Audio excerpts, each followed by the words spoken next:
भारत माता की, भारत माता की, छत्रपती शिवाजी महाराज की, धर्मवीर छत्रपती संभाजी महाराज की, जय भवानी, जय भवानी, जय जय जय जय जय भवानी। वरचे जेवले नाही आहेत मला माहिती आहे, पण खालचेही जेवले नाही आहेत, वरच्यांचा आवाज येत नाही आहे। जय जय जय जय जय भवानी, जय जय जय जय जय शिवाजी। हिंदवी स्वराज्याचे सरसंस्थापक छत्रपती शिवरायांना मानाचा मुजरा करतो। भारतीय राज्यघटनेचे शिल्पकार भारतरत्न डॉक्टर बाबासाहेब आंबेडकर यांना मानवंदना अर्पित करतो।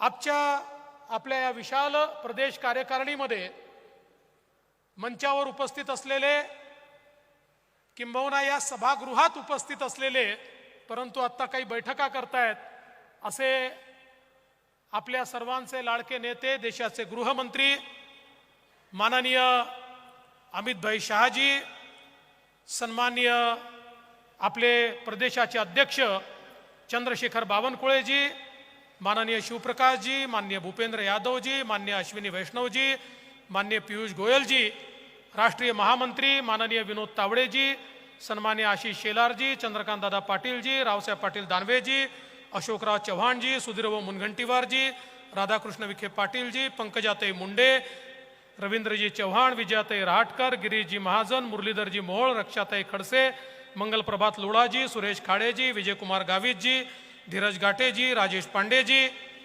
या ठिकाणी मंचावर आणि सभागृहात उपस्थित असलेले सर्व भारतीय जनता पक्षाचे लोकप्रतिनिधी, कार्यकर्ता, पदाधिकारी, भगिनी आणि बंधूंनो, आज सर्वप्रथम ही कार्यकारिणी या ठिकाणी पुण्यामध्ये होते आणि पुण्यामध्ये कार्यकारिणी होत असताना निश्चित गिरीश भाऊ बापट असतील, विश्वास गांगुर्डेजी असतील, आमच्या टिळकताई असतील, लक्ष्मणभाऊ जगताप असतील, असे अनेक आमचे नेते, कार्यकर्ते ज्यांनी जुन्या काळात, नवीन काळात भाजपला पुढे नेण्याचा प्रयत्न केला आणि नजीकच्या वर्ष 2 वर्षात जे आपल्यासोबत राहिले नाहीत त्यांची निश्चितपणे या ठिकाणी मी आठवण करतो आणि त्यांना आदरांजली देखील अर्पित करतो। आज खरं म्हणजे गुरुपौर्णिमा आहे। आपण म्हणतो गुरुर् ब्रह्मा गुरुर् विष्णू गुरुर्देवो महेश्वरा गुरुर् साक्षात परब्रह्म तस्मै श्री गुरुवे नमः। गुरुपौर्णिमेच्या निमित्ताने अनेक लोक आपल्या गुरुचं दर्शन घेण्याकरता जातात। महाराष्ट्रात कोणी शिर्डीला जातं, कोणी शेगावला जातं, कोणी अक्कलकोटला जातं, वेगवेगळ्या ठिकाणी गुरुमाऊलीचं दर्शन घेण्याकरता लोक जातात। या सगळ्या गुरुमाऊलींना मी वंदन करतो, पण आज आपण सगळे या गुरुपौर्णिमेच्या दिवशी आपल्याला गुरुसारखी असलेली, मातेसारखी असलेली आपली पार्टी, आपला पक्ष भारतीय जनता पक्षाच्या अधिवेशनामध्ये या ठिकाणी आलो आहोत आणि आपल्या सगळ्यांना एकच गोष्ट शिकवली आहे की आपला गुरु कोण आहे? आपला गुरु आहे भगवा ध्वज, भगवी पताका ही आपला गुरु आहे। आणि म्हणून ह्या परमपवित्र भगव्या ध्वजाला देखील आज या निमित्ताने मी वंदन करतो, कारण हा भगवा ध्वज छत्रपती शिवाजी महाराजांचा आहे, हा भगवा ध्वज प्रभू श्रीरामांचा आहे, हा भगवा ध्वज प्रभू श्रीकृष्णाचा आहे आणि हा भगवा ध्वज भारत मातेचा, अखंड भारताचा ध्वज आहे। आणि म्हणून या गुरुला या निमित्ताने मी खऱ्या अर्थानं नमन करतो। आपण जर बघितलं तर आता चातुर्मास सुरू होतोय आणि आपल्याला सगळ्यांना कल्पना आहे चातुर्मास म्हणजे तपश्चर्येचा मास असतो। संपर्क, संवाद आणि तपश्चर्या याकरता चातुर्मासाचा उपयोग करायचा असतो. आणि आपल्याला ह्या चातुर्मास संपर्क आणि संवादाचा मास करायचा आहे.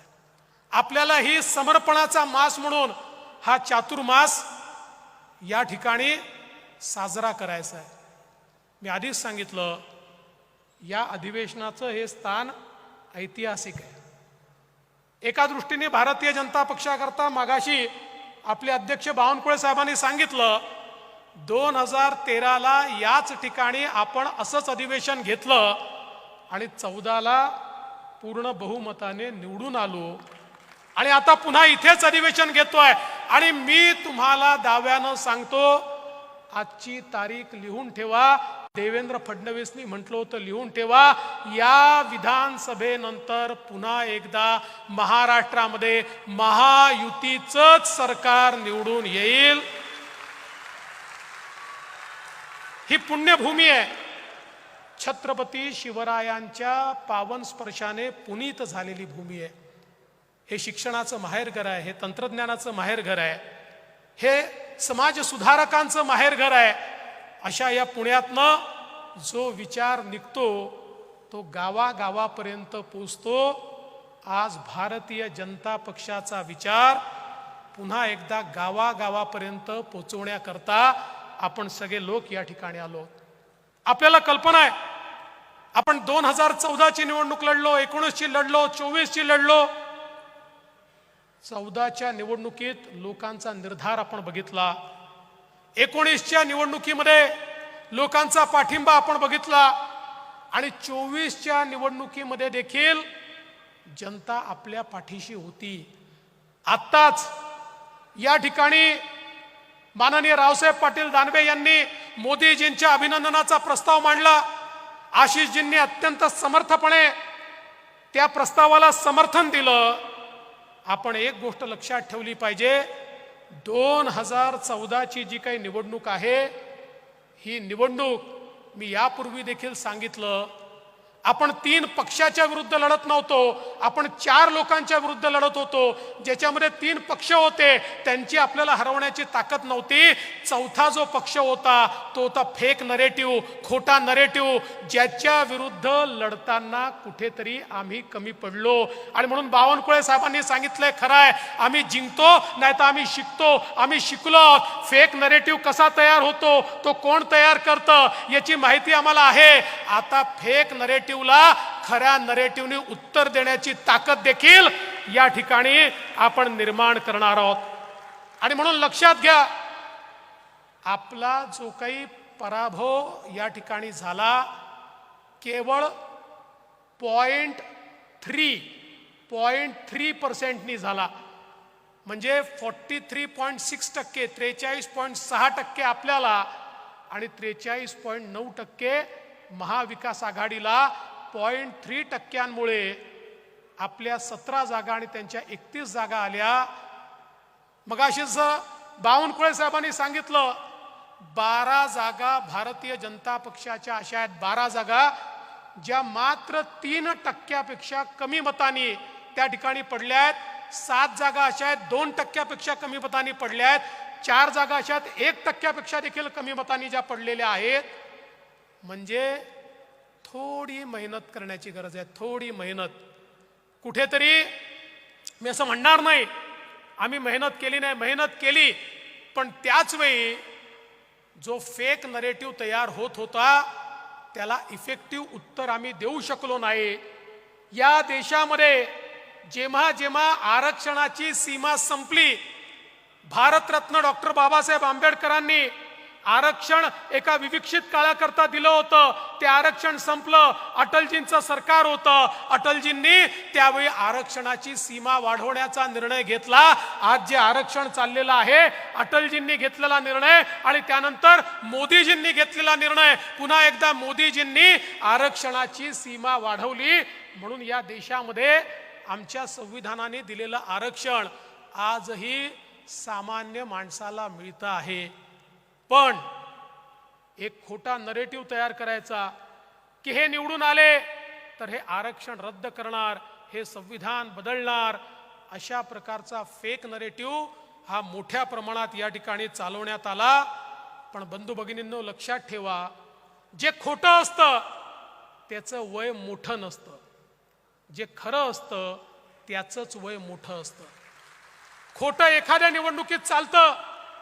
यांचा विजय हा एखाद्या फुग्यासारखा आहे. माझ्या कार्यकर्त्यांनी जर केवळ टाचणी लावली ना, हा फुगा फुटू शकतो. हा फुगा फोडण्याची सुरुवात विधान परिषदेच्या निवडणुकीत आम्ही केली आहे. आम्ही विधान परिषदेच्या निवडणुकीत एक टाचणी लावली, यांचा फुगा फुटला हे सांगत होते. आता महायुतीची मतं फुटणार, महायुतीचे आमदार आमच्याकडे येणार, इतके आमदार आमच्या संपर्कात आहेत, इतके आमदार आमच्याकडे येणार.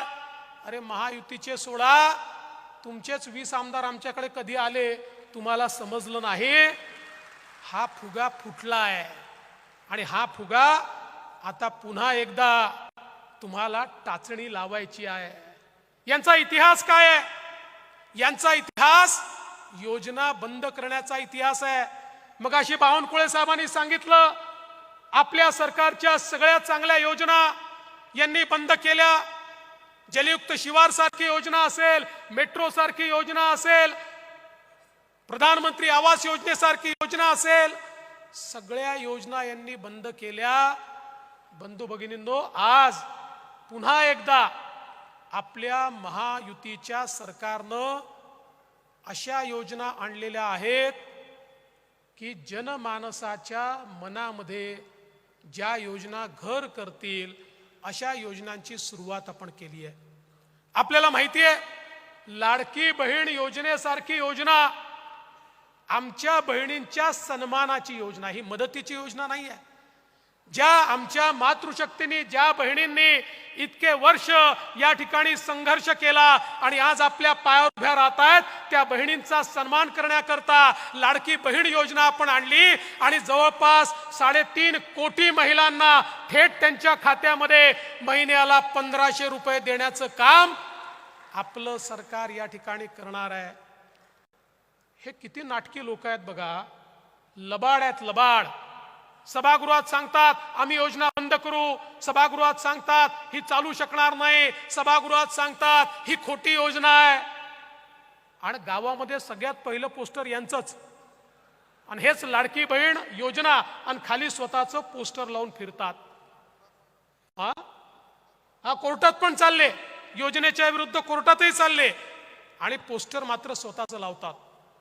पण मी भारतीय जनता पक्षाच्या नेत्यांना आणि कार्यकर्त्यांना विनंती करणार आहे, अरे तुम्ही सांगा ना, आपली योजना आहे, आपल्या सरकारची योजना आहे. आपली मशिनरी जमिनीवर उतरली पाहिजे आणि आपण आमच्या माता भगिनींना मदत करून त्यांचे फॉर्म भरून घेतले पाहिजेत. एक गोष्ट लक्षात ठेवा, हे जे काही महाविकास आघाडीचे लोक आहेत, यांनी एक स्ट्रॅटेजी ठरवली आहे. त्यांची स्ट्रॅटेजी काय आहे? ते लोक महिलांचे फॉर्म भरून घेणार आहेत आणि फॉर्मच सबमिट करणार नाही आहेत. आणि मग त्या महिलांच्या मनामध्ये कुठेतरी सरकारच्या विरुद्ध रोष तयार करायचा की बघा तुमचा फॉर्म भरला होता पण सरकारने तुम्हाला पैसे दिले नाहीत. त्यामुळे महिलांनाही सांगा, हे जे लबाड या ठिकाणी तुमच्याकडे येऊन फॉर्म भरून घेत आहेत, हे तुमचा फॉर्म सरकारकडे सादरच करणार नाही आहेत. त्यामुळे उद्या जर तुम्हाला त्या ठिकाणी पैसे मिळाले नाहीत तर दोष आम्हाला देऊ नका. चुकीच्या पद्धतीनं जे लोक ऑफिशियल फॉर्म नाही आहेत, यांनी स्वतः छापलेले फॉर्म आहेत, त्या फॉर्मवर सह्या घेऊन राहिले आहेत आणि एक प्रकारे ही योजना कशी फसेल हा प्रयत्न यांचा चाललेला आहे. आपल्याला ही योजना यशस्वी कशी होईल हे बघितलं पाहिजे. मी चंद्रकांत दादांचं अभिनंदन करेन. आपल्या शिंदे साहेबांच्या नेतृत्वात जे आपलं सरकार आहे, या सरकारमध्ये आमच्या मुलींना 100% मुलींना उच्च शिक्षणात 100% फी सवलत देण्याचं काम हे आपल्या सरकारने केलं. खासगी कॉलेजमध्ये त्या ठिकाणी जी फी लागते ती 100% फी आता राज्य सरकार भरणार आहे. माझ्या लहान मुलींना, बहिणींना आता कॉलेजमध्ये उच्च शिक्षण घेण्याकरता स्वतःच्या घरातून 1 पैसा लागणार नाही, अशा प्रकारची योजना या ठिकाणी आणली आहे. आमच्या गृहिणींकरता 3 सिलेंडर हे मोफत देण्याची योजना या ठिकाणी आणलेली आहे. खरं म्हणजे इतका खोटा नरेटिव्ह पसरवतात. म्हणाले सिलेंडरच्या किमती वाढल्या. 2013 सालच्या किमती ज्यावेळेस आम्ही दाखवल्या त्या याहीपेक्षा जास्त होत्या. त्यावेळी हे चूप बसतात. पण आपण अनेक लोक अशी आहोत की जे उत्तरच देत नाही. मी एक गोष्ट आत्मचिंतन करतोय, कदाचित मीडिया दाखवेल तर दाखवू द्या, पण आपला एक प्रॉब्लेम आहे. आणि तो प्रॉब्लेम असा आहे की आपल्यापैकी प्रत्येकाला उत्तर देता येतं, पण तो आदेशाची वाट पाहतो. आदेश आला तर देईन, नाही तर देणार नाही. मी तुम्हाला एक गोष्ट सांगतो, आज तुम्हाला परवानगी देतो, ज्याला बॅटिंग करायची आहे बॅटिंग करा. मैदानात उतरा. अट एकच आहे, एकच अट आहे, हिट विकेट व्हायचं नाही. जे फुटबॉल खेळतात त्यांना माहिती आहे सेल्फ गोल करायचा नाही. काही लोक बोलायला उतरले की समोरच्यावर बोलायच्या ऐवजी आपल्यावरच बोलून जातात. म्हणजे असं काही बोलतात की 4 दिवस त्याचीच उत्तरं द्यावी लागतात. तेवढं सोडून करा. बाकी आदेश विचारू नका, मैदानात उतरा, ठोकून काढा.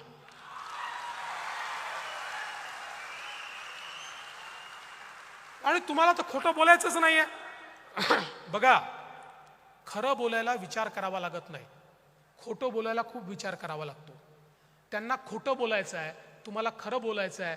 खोट्याला खऱ्याने उत्तर द्यायचं असेल तर विचार करावा लागत नाही. आणि मला विश्वास आहे तुम्ही सगळे उतरले पाहिजेत. आज बघा, शेतकऱ्यांना आपण वीज मोफत दिली. यापुढे शेतकऱ्यांना बिल लागणार नाही. लगेच यांनी विचारलं, मग काय तुम्ही जुने बिल देणार का? मग त्याचं काय होणार? मी स्पष्टपणे विधानसभेत सांगितलं, अरे कालपर्यंत आम्ही कोणाचं तरी जुनं बिल वसूल केलंय का? तर आता आम्ही जुने बिल वसूल करायला जाणार आहोत का?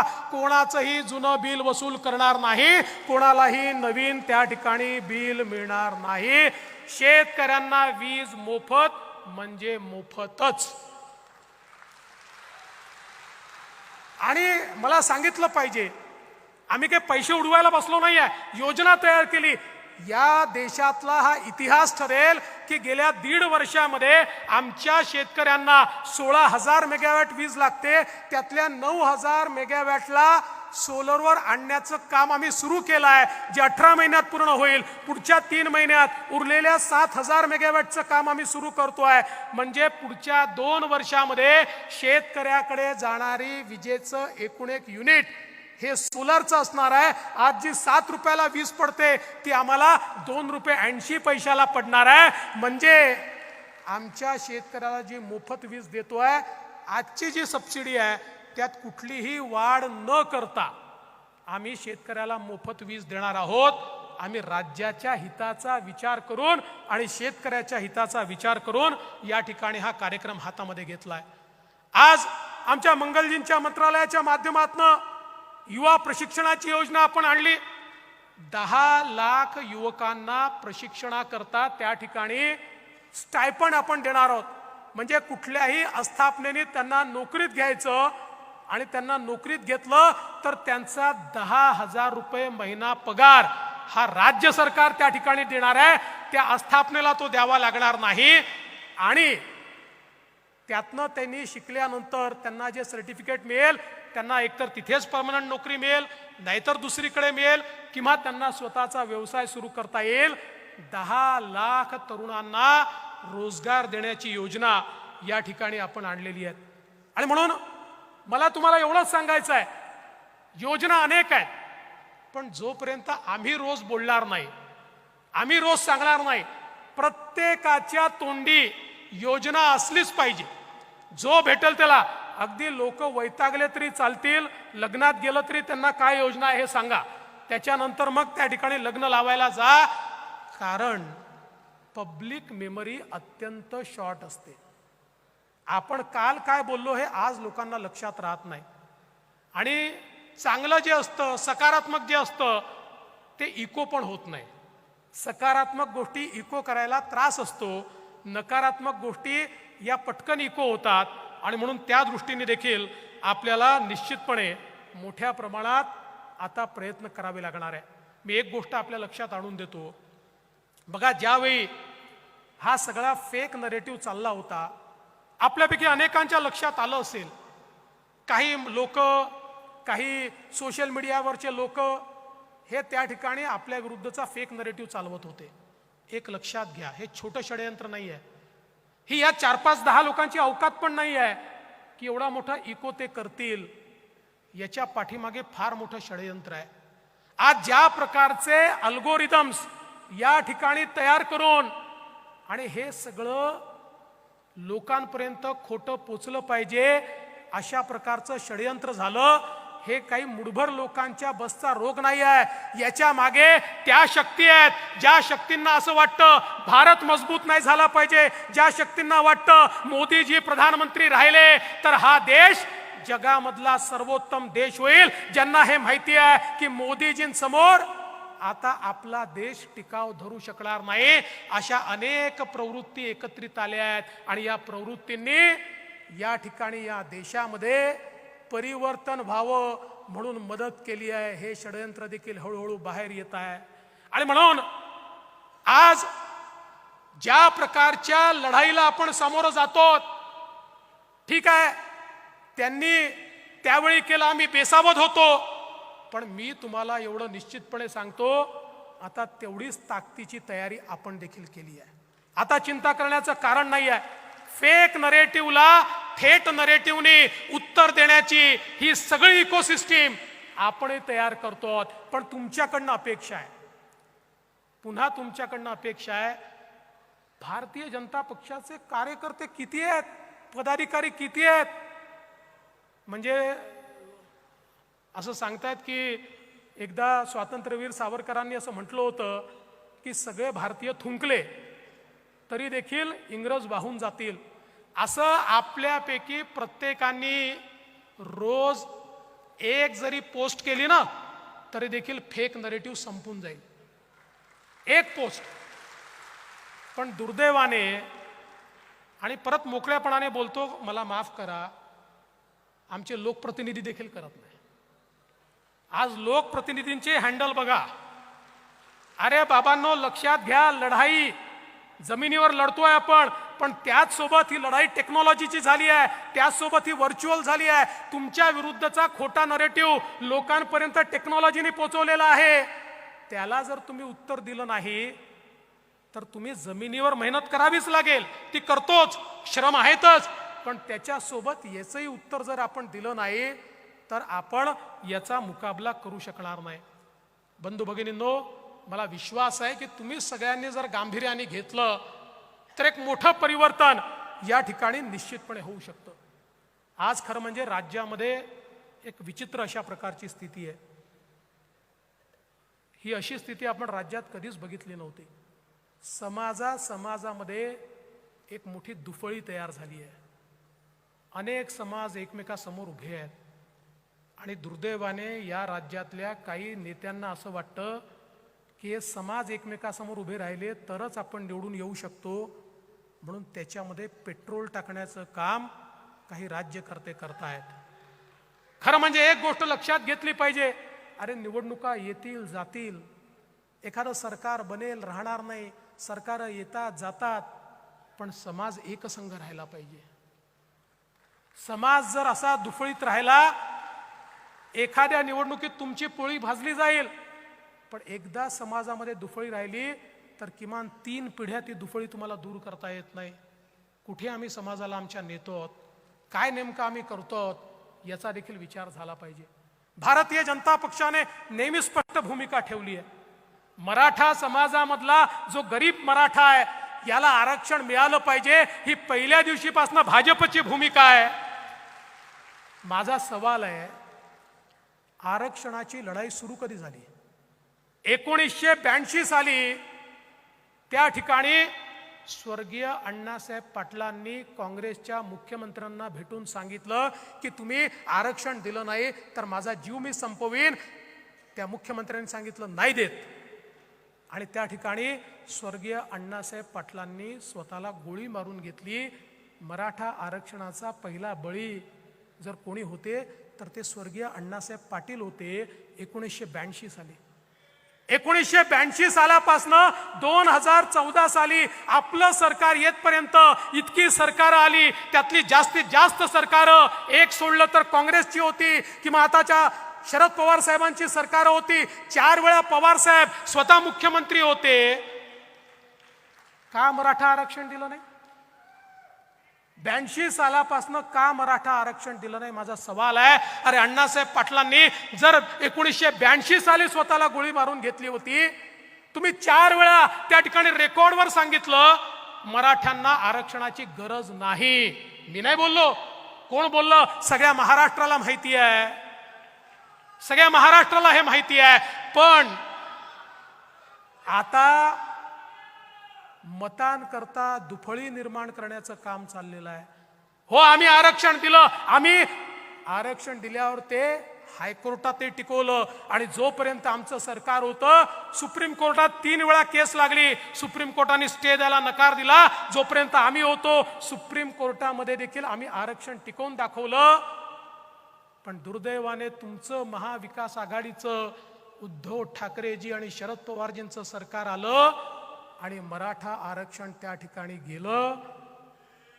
त्याला प्रोटेक्ट करण्याकरता कुठलाही प्रयत्न केला नाही. पुन्हा एकनाथराव शिंदेजींचं सरकार आलं, भारतीय जनता पार्टी, शिवसेना, राष्ट्रवादी, आम्ही पुन्हा मराठा समाजाला 10% आरक्षण त्या ठिकाणी दिलं. आज भरती चाललेली आहे.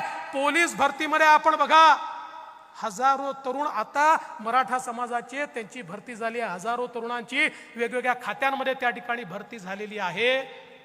हे सगळं होत असताना देखील ज्या प्रकारे मराठा आरक्षणाचं राजकारण चाललंय, आज मी अण्णासाहेब पाटलांचे चिरंजीव नरेंद्र अण्णासाहेब पाटील यांचं अभिनंदन करेन.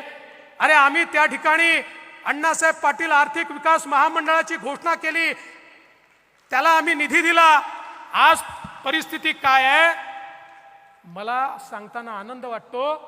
या महामंडळाने 1 लाख मराठा तरुणांना उद्योजक बनवून दाखवलं. 1 लाख मराठा तरुणांना उद्योजक बनवून दाखवलं. आज सारथीच्या माध्यमातून ज्यावेळी तरुण पुढे येतात, म्हणतात सारथी होतं म्हणून आम्ही आयएस झालो. मला आनंद होतो, आम्हाला सगळ्यांना आनंद होतो, कारण आपल्या सरकारने सारथी सुरू केलं. पवार साहेबांच्या आणि उद्धव ठाकरेंच्या सरकारने सुरू केलेलं नाहीये. पण बंधू भगिनींनो, जे काही आंदोलन चाललंय, मनोज जरांगे पाटलांना माझा सवालच नाहीये. माझा सवाल उद्धव ठाकरे, शरद पवार साहेब आणि नाना पटोले यांना आहे. आणि सोपा सवाल आहे की तुम्ही एकदा हे जे आंदोलन चाललेलं आहे, या आंदोलनामध्ये तुमची भूमिका स्पष्ट करा. तुम्ही सांगा की मराठा समाजाला ओबीसी मध्ये आरक्षण देण्याकरता शरद पवार साहेब, उद्धव ठाकरे साहेब आणि नाना पटोले साहेब तुमचं यश आहे का, तुमचं समर्थन आहे का? एकदा हे स्पष्ट करा. ही दुटप्पी भूमिका सोडा. चित भी मेरी पड भी मेरी, खड़ा तो मेरे बाप का, ही जी भूमिका तुम्ही मांडताय ही सोडा. या ठिकाणी मराठ्यांनाही वेडं करायचं, ओबीसींनाही वेडं करायचं, दोघांनाही झुंजवत ठेवायचं, दोघांनाही भांडत ठेवायचं. अरे आम्हाला तर शिव्या खायची सवय आहे, आम्ही घाबरत नाही. आणि समाजाला न्याय देण्याकरता किती शिव्या खाव्या लागल्या तरी आमची त्याची तयारी आहे. पण तुमचा बुरखा फाडल्याशिवाय राहणार नाही. हा खोटारडे म्हणा, हा समोर आळावाच लागेल. आणि हा जर आला नाही, ये पब्लिक है, ये सब जानती है. बंधू भगिनींनो, खरं म्हणजे आज आपण एक गोष्ट लक्षात घेतली पाहिजे. या निवडणुकीमध्ये जसा एक फेक नरेटिव्ह आपल्या समोर आला, तसंच एक वेगळ्या प्रकारचं कन्सॉलिडेशन देखील आपल्या समोर आलेलं आहे. भारतीय जनता पक्षाने कधी जाती धर्माचा विचार केला नाही. आमचं जे हिंदुत्व आहे हे व्यापक हिंदुत्व आहे. भारतीय जनता पक्षाच्या हिंदुत्वामध्ये कुठल्याही पूजा पद्धतीला स्थान आहे. भारतीय जनता पक्षाने जे हिंदुत्व मांडलं याच्यामध्ये आम्ही कधीही कुणाला एक्सक्लूड केलेलं नाही आहे. या भूमीला जो आपली जन्मभूमी मानतो, कर्मभूमी मानतो आणि या देशाची मानक मग प्रभू श्रीराम असतील किंवा छत्रपती शिवाजी महाराज असतील, ही मानक जो आपली मानक मांडतो असा कुठलाही व्यक्ती, जात असो, धर्म असो, पूजा पद्धती असो, तो कुठेही त्या ठिकाणी पूजा करणारा असो, असा प्रत्येक व्यक्ती हिंदू आहे हे मानणाऱ्यांपैकी आम्ही आहोत. पण त्याच वेळी या ठिकाणी हिंदूंना दहशतवादी म्हणण्यात येत आहे. काल परवा विशाळगडाची घटना झाल्यानंतर शिवप्रेमींना दहशतवादी म्हणण्यात येत आहे. आज संसदेमध्ये राहुल गांधी म्हणतात हिंदू म्हणजे हिंसा. हे खपवून घेणार आहोत? खपवून घ्यायचं? आमचा संकुचित विचार नाही आहे, पण आम्हाला एक गोष्ट निश्चितपणे माहिती आहे, या देशामध्ये जेव्हा जेव्हा हिंदू निर्बल झाला, जेव्हा जेव्हा हिंदू दुर्बल झाला, त्यावेळी हा देश गुलामगिरीत गेला. अरे छत्रपती शिवरायांनी 18 पगड जातींना एकत्रित केलं आणि हिंदवी स्वराज्याची स्थापना केली. छत्रपती शिवाजी महाराजांनी धर्मात भेद केला नाही, पण त्याच वेळी त्यांना हे माहिती होतं की जोपर्यंत या ठिकाणी हिंदवी स्वराज्याची स्थापना होणार नाही, तोपर्यंत मोगली आक्रमकांकडनं मी माझ्या रयतेला वाचवू शकणार नाही. या ठिकाणी खोटं बोलून स्वतःच्या मनाची समजूत तुम्ही काढू शकता, पण सत्य हे स्वीकारावं लागतं. आणि पुन्हा एकदा जे आम्हाला धुळ्याच्या लोकसभेत पाहायला मिळालं, जे आम्हाला वेगवेगळ्या लोकसभेत पाहायला मिळालं, आज जागे झाला नाहीत ना, उद्या जागा होण्याची संधी पण मिळणार नाही.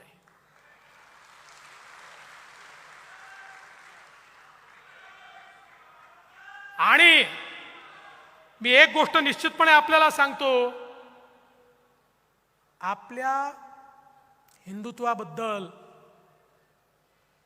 कोणालाही अपराध बोध ठेवण्याची आवश्यकता नाहीये.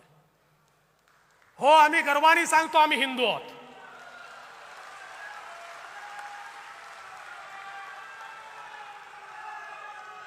आणि हिंदुत्व म्हणजे सहिष्णुता आहे. या देशाने, या हिंदूंनी दाखवून दिलं, जगभरातनं ज्या लोकांना त्या ठिकाणी बाहेर काढलं, त्या सगळ्यांना जागा देणारा हाच हिंदुस्थान होता. आज ते सगळे या देशामध्ये गुण्या गोविंदाने राहत आहेत. अरे पाकिस्तानपेक्षा मुस्लिम समाज या हिंदुस्थानात अधिक चांगल्या प्रकारे राहतोय, कारण या ठिकाणच्या हिंदू समाजाने कधीच भेदभाव केला नाही. पण याचा अर्थ आमचं अस्तित्व संपवण्याचा प्रयत्न कोणी करणार असेल तर ते देखील या ठिकाणी सहन केलं जाणार नाही, हे देखील आपण लक्षात घेतलं पाहिजे.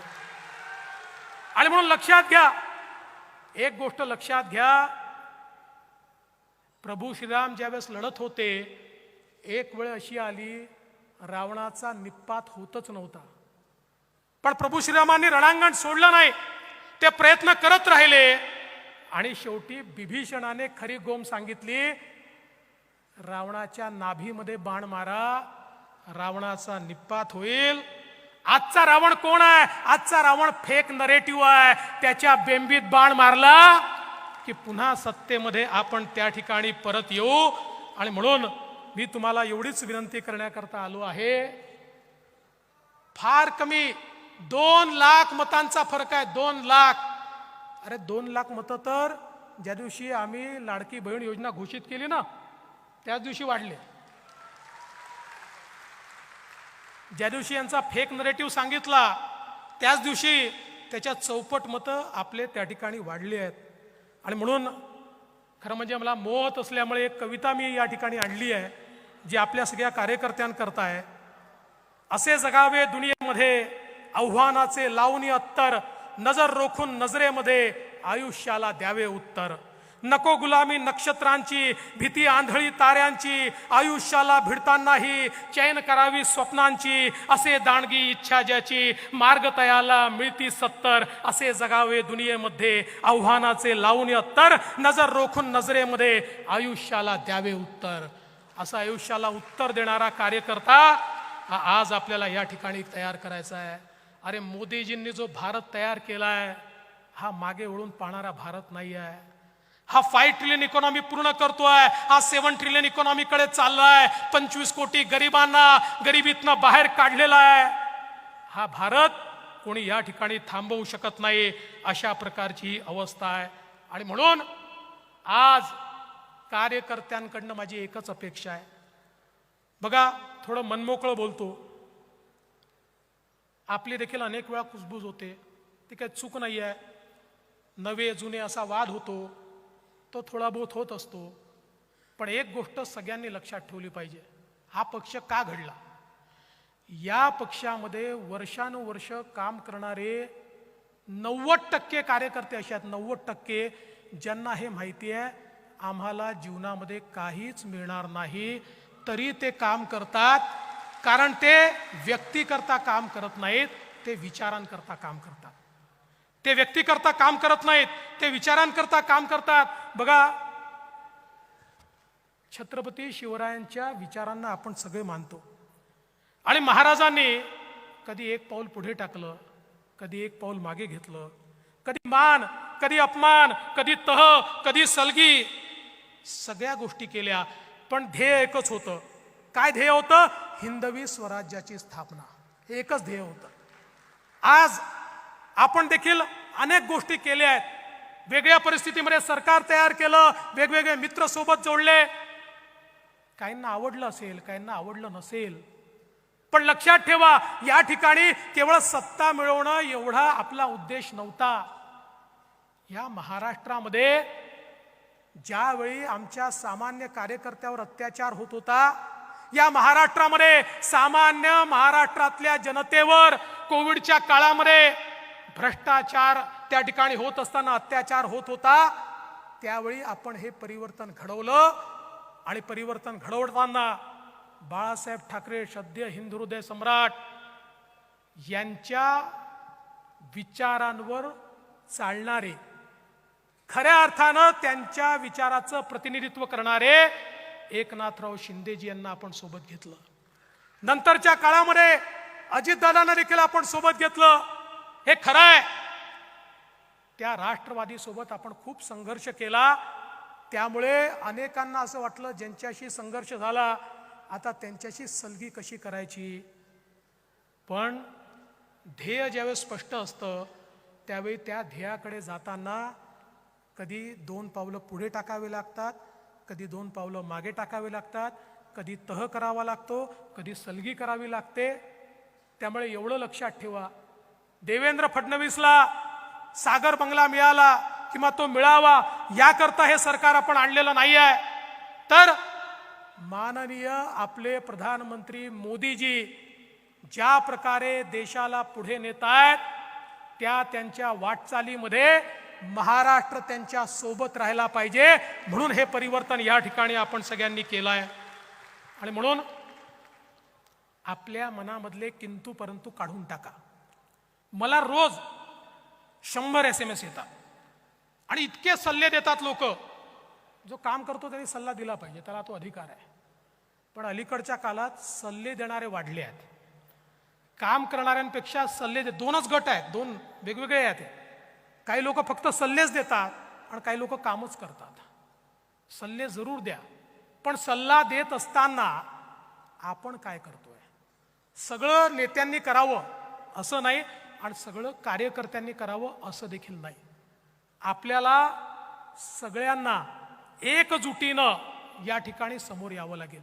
आणि म्हणून तुम्हाला माझी विनंती आहे, आमच्याकडनं काही चुका घडल्या असतील, असू शकतात, काही चुका निश्चितपणे झाल्या असतील, त्या चुका तुम्ही पोटात घातल्या पाहिजेत. कारण आम्हीही तुमच्यासारखे कार्यकर्ते आहोत. हे पद मिळालं म्हणून आम्ही मोठे नाही झालो, आम्ही पण कार्यकर्ते आहोत.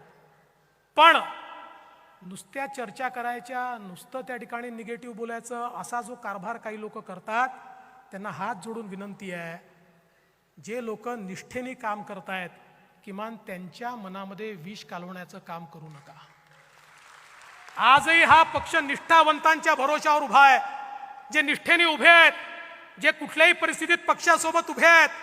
अशा लोकांच्या भरोशावर उभा आहे. आणि मी तर सांगतो, एखाद्या निवडणुकीमध्ये कमी जागा मिळाल्याचा फायदा काय असतो माहिती आहे? खरा पक्षासोबत कोण आहे हे आपल्याला त्यातनं समजतं. जेव्हा जिंकतो तेव्हा सगळे सोबत असतात, पण एखाद्या निवडणुकीमध्ये कमी जागा मिळाल्या की मग अनेकांचं जे वागणं असतं त्यातनं खरा पक्षाचा कोण आणि कोण नाही हे आपल्या लक्षात येतं. आणि म्हणून माझी तुम्हाला एवढीच विनंती आहे की आपल्या सगळ्यांना एकजुटीनं सामोरं जायचं आहे. आत्मविश्वास ठेवा. या ठिकाणी जर आपण विपरीत परिस्थितीमध्ये, फेक नरेटिव्हमध्ये, ज्या ठिकाणी आपल्या लक्षातच आलं नाही की असा नरेटिव्ह आहे, अशाही परिस्थितीमध्ये त्या ठिकाणी केवळ 2 लाख मतांनी फक्त मागे आहोत. मी तुम्हाला विश्वासानं सांगतो, आपण मागच्या निवडणुकांमध्ये भाजप म्हणून या ठिकाणी 1.5 कोटी मतं सातत्याने घेत आलो आहे. यावेळी 1.25 कोटी मतं आपण घेतल्याशिवाय राहणार नाही. आणि महायुती म्हणून अधिक. अनेक कार्यकर्ते विचारतात, मग सांगा मुख्यमंत्री कोणाचा होणार? मग मुख्यमंत्री कोण होणार? तुम्हाला आजच सांगतो, मुख्यमंत्री महायुतीचाच होणार. यानंतर कोण मुख्यमंत्री, काय मुख्यमंत्री हा प्रश्न विचारू नका. हा प्रश्न डोक्यातनं काढून टाका.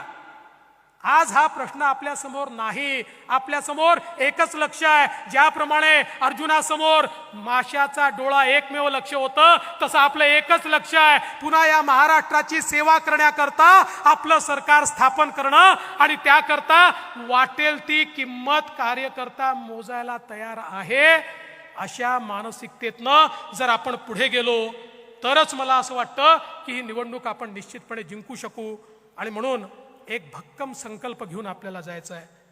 मी शेवटी एवढंच सांगतो, लहरों को साहिल की दरकार नहीं होती, लहरों को साहिल की दरकार नहीं होती. हौसला बुलंद हो तो कोई दीवार नहीं होती. जलते हुए चिराग ने आंधियों से कहा, उजाला देने वालों की कभी हार नहीं होती, कभी हार नहीं होती, कभी हार नहीं होती. आपण जिंकणार ही मानसिकता घेऊन जा. या ठिकाणी आजचा दिवस लिहून घ्या. आज या ठिकाणून मी घोषणा करतोय, तुमचा प्रतिनिधी म्हणून, भारतीय जनता पार्टी हा महाराष्ट्रातला सगळ्यात मोठा पक्ष असेल आणि महायुतीचं सरकार या महाराष्ट्रामध्ये आपण स्थापन करून दाखवू. एवढंच बोलतो आणि माझं बोलणं संपवतो. धन्यवाद. जय हिंद, जय महाराष्ट्र, जय शिवराय. उभं राहून सर्वांनी उभं राहून टाळ्या.